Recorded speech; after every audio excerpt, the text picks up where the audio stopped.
Mary, de apenas 11 años, golpeó la puerta de la casa de la familia de su vecino Martin Brown, de 4 años. Preguntó a la madre si podía verlo. La mujer, con gran tristeza, le dijo a la pequeña que su hijo estaba muerto. Lo habían encontrado sin vida días antes en una casa abandonada. Pero la niña, con escalofriante frialdad, le replicó a la mujer: «Ya sé que está muerto. Lo quería ver en su ataúd. Es que Mary Bell era la asesina de Martin. Lo había estrangulado, y un tiempo después haría lo mismo con otro niño de la zona, Brian Howe, de 3 años. A sangre fría y sin el menor cargo de conciencia, Mary Bell llevaba a cabo sus crímenes». Corría el año 1968, y al conocerse la verdad, la opinión pública británica descubrió con horror que la maldad en estado puro puede anidar en el interior de una pequeña niña, un verdadero monstruo de mirada angelical. Hoy les traigo Mary Bell, la niña psicópata que horrorizó a su país con sus crímenes. Comencemos.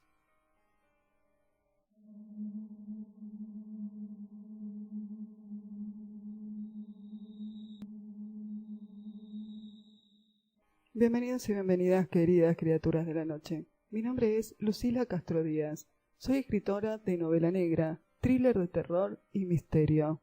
Te cuento que en este canal vas a encontrar literatura, cultura, mitos y leyendas. Te cuento que me puedes encontrar fácilmente en las redes sociales, tanto en Instagram como en Facebook. Si querés conocer mi trabajo, en la caja de descripciones siempre te dejo todos los enlaces a mis sitios. Antes de comenzar con el caso de Mary Bell, quería avisar que si te impresionan o te hacen mal los casos que tratan sobre niños, te cuento que este caso es muy, muy fuerte. Por supuesto que lo vamos a tomar con respeto hacia las víctimas. Vamos a omitir ciertos detalles y sobre todo las fotos criminales. Gritos no escuchados, el caso de Mary Bell, es un libro fascinante, por supuesto de no ficción. Paso a paso, Sereny arma un estudio apasionante de un raro y horrible crimen: los asesinatos cometidos por Mary Bell, los eventos que lo rodearon, el extraño comportamiento de las dos niñas, la angustia de las familias de los niños asesinados, el trabajo policial, la detención y el juicio. Lo que surge de este extraordinario libro es la incapacidad de la sociedad para anticiparse a tales eventos y las de tomar medidas adecuadas una vez que ocurrió el desastre. Es un libro claro y legible. Sereny ayudó a muchas personas a encontrarle un sentido a la historia de esta niña asesina. También, por supuesto, se pueden extraer lecciones que deben aprender tanto los trabajadores profesionales como la sociedad en general. Sereny profundiza en los antecedentes de las familias involucradas en el caso, destacando las influencias sociales y familiares en Mary Bell, en escenas detalladas que incluyen informes policiales, declaraciones de testigos, documentos judiciales. La autora revela todos los detalles de la vida de Mary Bell, especialmente la influencia que tuvo en ella su madre, cuya historia personal y acciones posteriores al caso judicial arrojan una luz intrigante sobre el caso.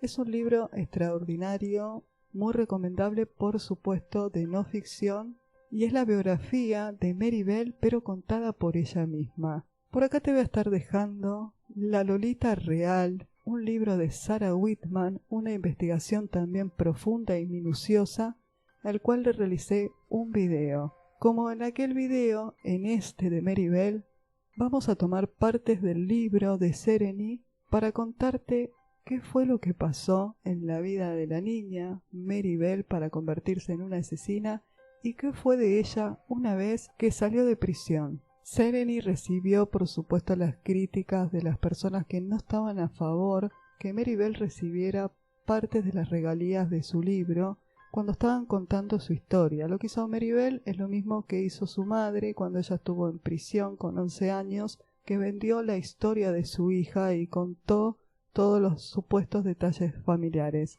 Mary Bell autorizó que esta extensa entrevista realizada por esta autora, tan minuciosa y con este arduo trabajo de investigación que realizó, porque no solo usó la entrevista y las propias palabras de Mary Bell contando su historia, sino que también investigó en profundidad para armar este libro.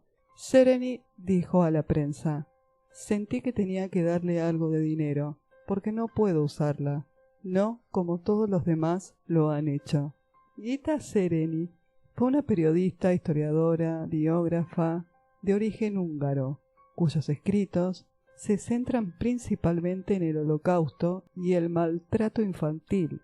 Tras la Segunda Guerra Mundial trabajó para la Administración de las Naciones Unidas para el auxilio y la rehabilitación.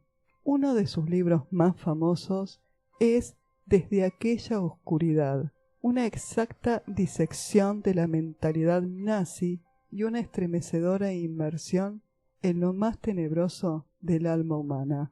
Comencemos con el caso de esta niña psicópata que horrorizó a todo el país y al mundo entero cuando se conoció su historia.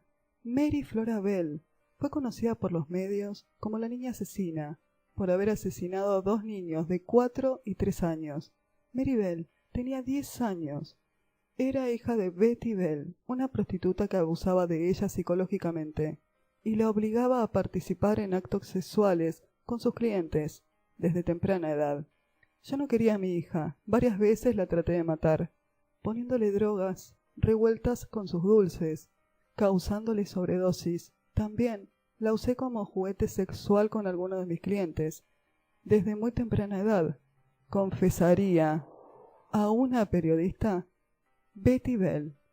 Betty Bell, nacida en Glasgow en 1940, siendo descrita como una niña profundamente religiosa según su familia, quienes creían que sería monja, ya que le gustaban las cosas religiosas. No sufría castigos o abusos, pero por alguna razón empezó a cambiar cuando murió su padre. Sufrió una sobredosis por droga el 26 de mayo de 1957, día que con tan solo 16 años dio a luz a Mary Flora Bell, conocida como Mary Bell. El padre de Mary Bell se convertiría en un misterio. Mary Bell pensó durante mucho tiempo que su padre era Bill Bell, un criminal local, que había sido detenido por robo a mano armada. Se había casado con Betty tiempo después del nacimiento de Mary, pero su padre biológico es un desconocido hasta el día de hoy. La infancia de Mary Bell fue una pesadilla de abandono y sobredosis por droga, e intentos de asesinato. Su madre quiso matarla muchas veces. Ella misma contó que una vez la arrojó por la ventana, provocándole un golpe en la cabeza. Mary fue su primera hija. Personas que no pertenecían al círculo de la familia señalaron que Betty intentó más de una ocasión asesinar a Mary y hacerlo parecer un accidente. En los primeros años de vida de la pequeña, la propia Mary señaló que fue víctima de abuso sexual por parte de su madre más de una vez, diciendo que ella la obligaba a participar en actos sexuales con hombres, desde los 4 años de edad. Aunque su madre declaró luego que la primera vez que abusaron de Mary tenía 1 año de vida. Betty ansiaba deshacerse de su hija y la dejaba al cuidado de familiares, aunque siempre volvía por ella. En el 1960 llevó a Mary a una agencia de adopción, dándosela a una mujer perturbada que no podía adoptar, ya que se iba a Austria. Isa, la hermana de Betty, quien la había seguido, encontró a la mujer, que ya había comprado un traje para Mary Bell, y se la sacó. A los 2 años, Mary se negaba a relacionarse con los demás, comportándose ya de manera fría y distante. Nunca lloró cuando la dañaban, y empezó a arremeter violentamente contra todos. En una ocasión le rompió la nariz a su tío con un juguete. Los rechazos y las reuniones de su madre no ayudaban en nada. Mary fue testigo de cómo un autobús mataba a su amigo de 5 años. En el 1961 fue a la guardería. Según cuenta la profesora, una vez la vio con las manos alrededor del cuello de otro niño, y cuando le dijo que no hiciera eso, ella respondió: ¿por qué? ¿Podría matarlo? Era solitaria y los demás niños se reían de Mary. Mary golpeaba y pellizcaba a los niños y disfrutaba con sus gritos. Mary Bell sufrió sobredosis de droga cuando tenía 3 años. Los encontraron a ella y a su hermano comiendo pastillas azules con los caramelos que su tía Kat le había traído. Betty dijo que había agarrado el frasco de su bolso. Kat y su marido se ofrecieron a adoptar a Mary y a su hermano, pero Betty no lo permitió, cortando el contacto con su familia. En la peor de las sobredosis, Mary se tragó un puñado de pastillas de hierro que pertenecían a su madre. Perdió la conciencia y tuvieron que extraérselas del estómago. Su madre era prostituta y practicaba sadomasoquismo con sus clientes, y Mary la vio en más de una vez golpeando y lastimando a esos clientes. Contó en su libro que el primer abuso que lograba recordar bien era cuando tenía 8 años. La madre la entregó al mejor postor. Así fue como su madre aceptó dinero de un pedófilo que abusó de Mary Bell.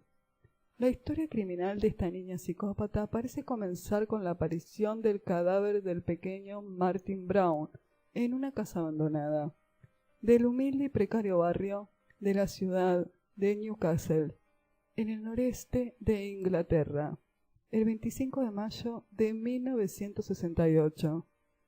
Nadie sospechaba que había sido asesinado el niño. Había salido a jugar a la calle, como tantos otros chicos de la barriada, y se perdió. Lo encontraron sin vida y fue descubierto 3:30 en el suelo de una casa tapiada. 3 chicos que buscaban trozos de madera encontraron al niño boca arriba junto a la ventana. Asustados, los niños salieron corriendo y llamaron a los obreros que estaban afuera, los cuales recordaron que le habían dado el día anterior unas galletas a Martin. Intentaron reanimarlo, pero ya estaba muerto. Uno de los chicos se dio cuenta de que Mary Bell y una amiga se acercaban a la casa y evitaron que ellas entraran. Mary dijo: «Debemos huir». Mary había traído a su amiga Norma para enseñarle que había matado al pequeño Martin, pero les dijeron que se fueran. Entonces fueron a la casa de la tía de Martin para contarle lo que había sucedido. Le dijeron que pensaban que era Martin el niño muerto y que estaba lleno de sangre. Para distraer a la mujer, Mary dijo: «Te enseñaré dónde es». Lo extraño es que la policía no pudo encontrar signos de violencia, aunque había un bote de aspirina cerca. Quizás se las había comido todas. El niño tenía el rostro con sangre y saliva. Podría haber sufrido un accidente, una caída, pero la autopsia reveló que lo habían estrangulado y le habían pegado un golpe en la cabeza. Un día antes de cumplir 11 años, Mary Bell estranguló a Martin Brown en una casa abandonada. Estaba sola al momento del asesinato. Mary Bell, de 11 años, se volvió inexpresiva y taciturna y comenzó a ejercer actos de crueldad. Torturaba a los animales del barrio y una vez una maestra de su escuela evitó que estrangulara a un compañero de clases. Luego de la muerte de Martin, sucedió el episodio en que Mary Bell visitó a la mamá de su vecino y le pidió ver su cadáver. Mary y Norma asustaban a la tía de Martin con sus preguntas. Siguieron preguntándole: «¿Echás de menos a Martin? ¿Llorás por él?». Siempre estaban riendo. Las chicas también molestaron a John Brown, la madre de Martin. El siniestro comportamiento de Mary no era solo para la familia Martin. El domingo, después de matar al niño, Mary cumplió 11 años e intentó estrangular a la hermana pequeña de Norma Bell. Por suerte, el padre la detuvo. Entonces, Mary ya se encontraba acompañada de su amiga Norma, curiosamente también de apellido Bell, pero sin parentesco entre ambas, una menor de 13 años que la seguía a todas partes y le hacía la segunda en todos sus actos malvados, que consistían básicamente en maltratar, amenazar y golpear a otros chicos del barrio. Un día, las dos ingresaron en una guardería y destrozaron varias cosas del lugar y dejaron una nota autoincriminatoria sobre la muerte de Martin, que nadie en ese momento tomó en serio. «Yo asesiné, así que volveré a hacerlo», decía el papel hallado por la policía, quienes pensaron que se trataba de una broma. La policía se llevó las notas a la comisaría y las archivaron, como si fuera una broma de mal gusto. Más tarde, Mary admitiría que ella escribió esas notas.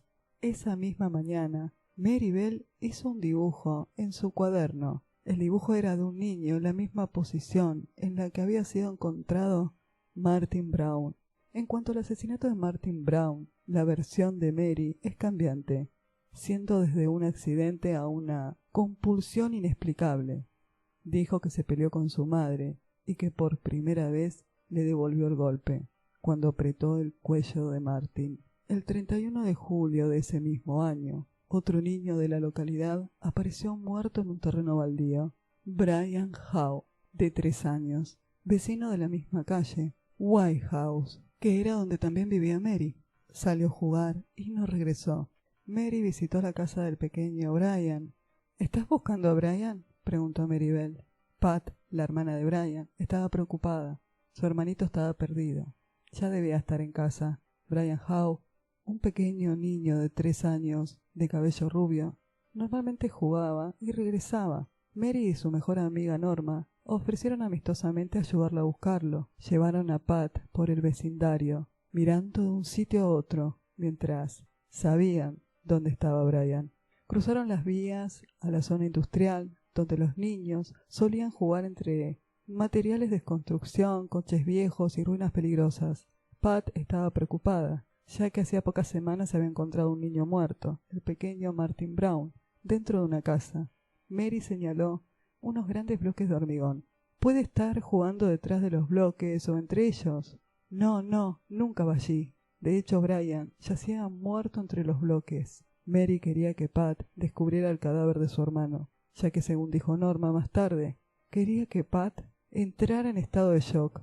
Pero Pat decidió irse. Su familia se preocupó hasta que terminaron encontrándolo.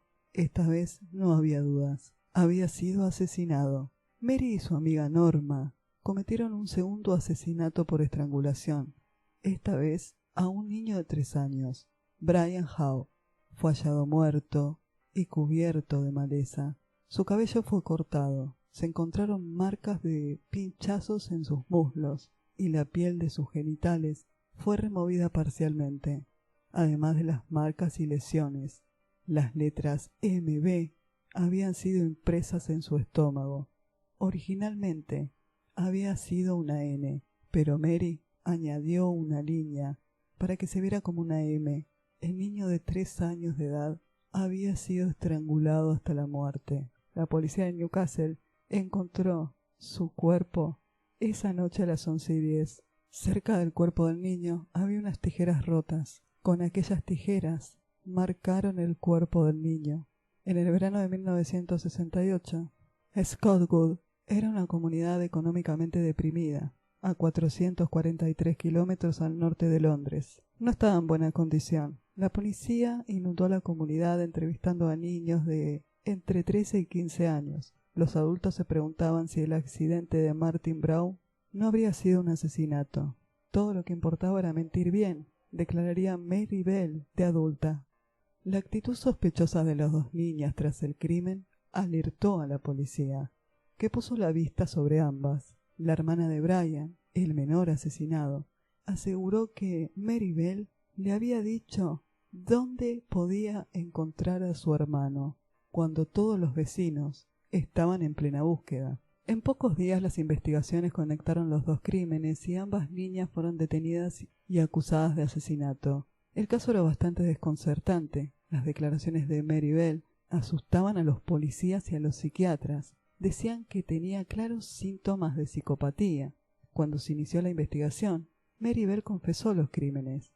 Las niñas eran muy jóvenes y sus testimonios se contradecían mucho, por lo que nunca se supo con claridad lo que sucedió. En principio, la muerte de Martin Brown fue declarada como un accidente, ya que no había pruebas de nada extraño. Sin embargo, la muerte fue vinculada con el asesinato de Brian Howe, y finalmente en agosto, las 2 niñas fueron detenidas y acusadas de 2 cargos de asesinato en segundo grado. En el primer interrogatorio que le realizó el detective local, James Dawson, las 2 niñas respondieron con evasivas y contradicciones. Mary se mostró fría y manipuladora, pero cometió el error de mencionar las tijeras como el arma con que hirieron a Brian, cuando nadie se lo había dicho. Más tarde, cuando el detective observó que Mary se paraba enfrente de la puerta de la casa de Brian y hacía bromas a otros familiares, o pasaba el tiempo frotándose las manos y sonriendo. Volvió a la carga y las detuvo, a las dos, en la estación de policía de Newcastle. Ambas fueron encerradas, y desde cada una de sus celdas se gritaban insultos y acusaciones. Finalmente Mary Bell confesó todo. Contó que había cometido los crímenes. Lo hice únicamente por placer y la emoción de matar, dijo, sin mostrar el mínimo grado de arrepentimiento ni empatía. Norma, que permaneció también detenida a la espera del juicio, también declaró lo que relató su amiga el día de la muerte de Brian. En la comisaría no estaban acostumbrados a tener menores de edad encarcelados, por lo que tuvieron que retarlas cuando se gritaban mutuamente. Durante su encarcelamiento, los guardas empezaron a conocer mejor a Mary, describiéndola como una chica confiada, inteligente y muy descarada. Algunos comentarios de Mary sorprendían a los policías, pero otras veces era como una niña muy asustada, que no comprendía la magnitud de sus acciones. Uno de los policías que cuidaban a Mary cuando estaba encarcelada en la comisaría contó que la encontró intentando estrangular a un gato callejero. La regañó y ella le dijo que le gustaba dañar cosas pequeñas que no podían defenderse. En otro incidente, un policía contó que Mary le dijo que quería ser enfermera, porque entonces podría clavar agujas en la gente. Me gusta dañar gente, aclaró.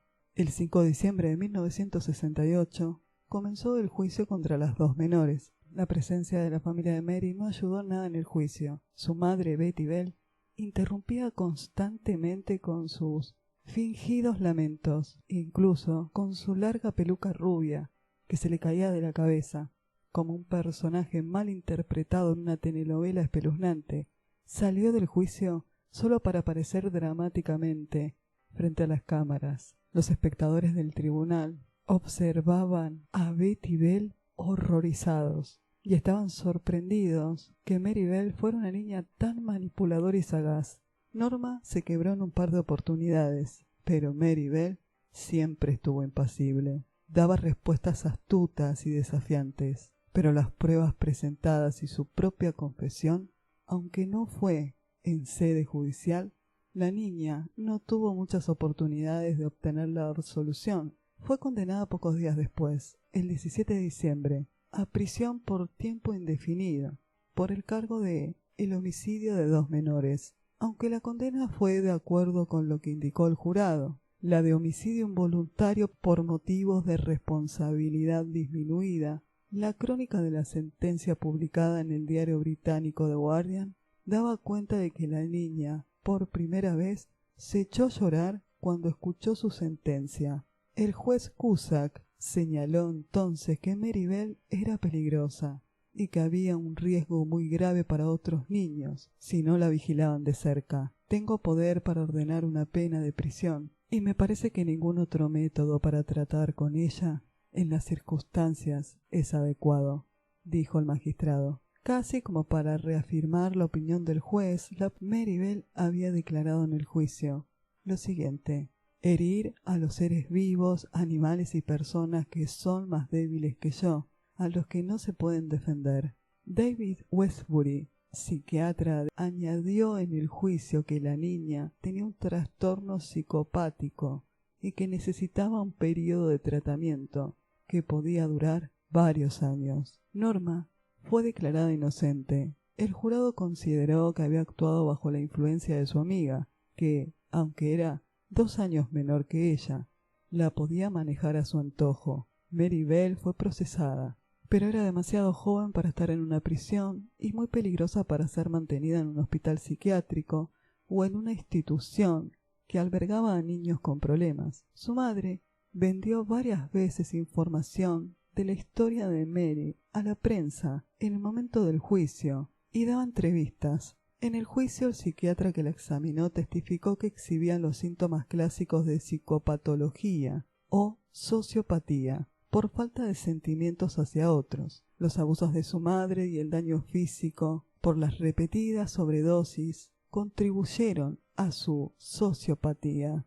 No solo era incapaz de relacionarse con los demás con afecto, sino que respondía de la misma manera en que la trataban. Cuando una madre es la fuente del miedo, algunos le hacen frente, desarrollando mecanismos protectores contra el mundo exterior, que para el sociópata en desarrollo es una amenaza constante.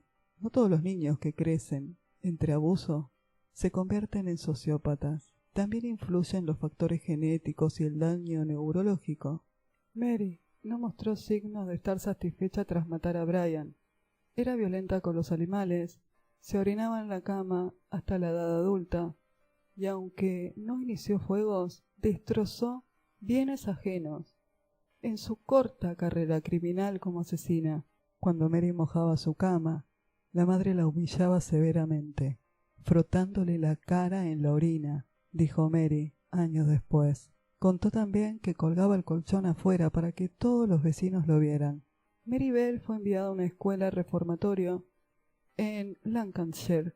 Luego pasó por otros centros similares. En el 1977, ya con 20 años, la muchacha volvió a salir en las tapas de los diarios. Cuando la prensa se enteró de que se escapó de la prisión de baja seguridad para pasar la noche con dos jóvenes. Mary Bell fue liberada el 14 de mayo de 1980 y permaneció en Safe. Su primer trabajo fue en una guardería local. Para los agentes de libertad condicional, temían que fuera un trabajo inapropiado para ella, cuidar niños después de haber matado a dos niños. Tomó varios trabajos como camarera y fue a la universidad, pero estaba demasiado desanimada para seguir. Después de volver con su madre, conoció a un hombre y se quedó embarazada. Esto provocaba una gran preocupación, ya que no se sabía si podía ser capaz de ser madre después de haber asesinado a dos niños, aunque luchó por el derecho de quedarse con su hija, que nació en el 1984, paradójicamente el 25 de mayo, el mismo día que años atrás había asesinado al pequeño Martin. Mary afirmaba que era consciente de sus crímenes. Ella insistió: si había algún mal en mí cuando era niña, ya no está. Sentí que si pudieran ver en mi interior con rayos X, podrían ver que cualquier cosa rota está arreglada. De alguna manera, Mary Bell había hecho una transición. Pasó en un corto tiempo de una niña asesina a una madre cariñosa. Sus años en el reformatorio y la prisión le dieron abusos sexuales y adicción a las drogas. Sin embargo, afirmaba tener una nueva conciencia moral y un profundo dolor por sus crímenes. Mary Bell tuvo a su hija y estaba enamorada. Se casó, asentándose en un pequeño pueblo. Pero el agente de libertad condicional debía informar a las autoridades locales de su presencia, y pronto los habitantes del pueblo salieron a la calle con señales de «fuera asesina». Vivió con miedo constante de ser descubierta. Al intentar explicar qué le pasaba por su mente cuando era una niña, especialmente durante sus arrebatos de violencia, Mary solo conocía parcialmente su comportamiento y tenía problemas confesando su tendencia a ahogar a otros niños. Mary permitió a Betty ser parte de su vida, incluso viviendo con ella cuando salió de prisión. A pesar de los abusos a los que su madre la sometió, quería que su hija conociera a su abuela. Betty prostituyó a su hija de todas las maneras posibles. Primero vendió su cuerpo, para después vender su historia. No se puede saber sobre la magnitud del daño que Betty Bell provocó en su hija. En la actualidad, Betty Bell está muerta. La hija de Mary Bell no sabía del pasado de su madre, hasta que unos periodistas las encontraron. Las acosaron para que diera la cara. La hija de Bell se enteró de todo cuando tenía 14 años, cuando un periódico sensacionalista pudo encontrar al esposo de Mary Bell y así localizarlas a ambas. Pronto una gran cantidad de periodistas rodearon su casa y acamparon frente a ella. La familia tuvo que escapar con sábanas sobre la cabeza. Mary Bell pidió en el 2003 que le den un definitivo anonimato para el resto de su vida. Quería vivir en paz con su hija y su futura nieta. La Corte Suprema se lo concedió y permanece en el más absoluto anonimato, gracias a una ley que ella misma promovió. y que protege la identidad adulta de quienes cometieron crímenes. Todavía hoy, esa medida se conoce como la Orden de Mary Bell.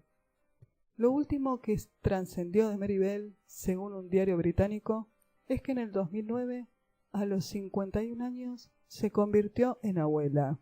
En esa ocasión, la madre Martin Brown volvió a dar su opinión y fue contundente. Un niño es una bendición, ella tomó mi bendición y me dejó con un dolor que duró el resto de mi vida. Espero que cuando ella mire a su nieto, recuerde a los 2 niños que asesinó. La madre de Martin murió en el 2013.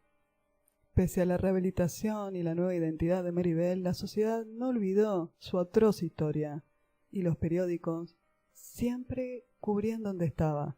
Nadie quería a Mary Bell cerca. Pasa su vida huyendo y escondiéndose, fingiendo ser otra persona. La diferencia es que ahora los medios no pueden publicar su imagen. No se tomó demasiado en cuenta durante su juicio la espantosa vida familiar de Mary Bell, todo lo que le hizo a su madre, todos los intentos de asesinato, con golpes, en veneno, involucrarla en actos sexuales con sus clientes. Todos estos factores ayudaron a la creación del monstruo que era Mary Bell a los 11 años. Por supuesto, no todos los niños abusados son asesinos, pero en el caso de Mary Bell, su madre fue la causante de casi todo.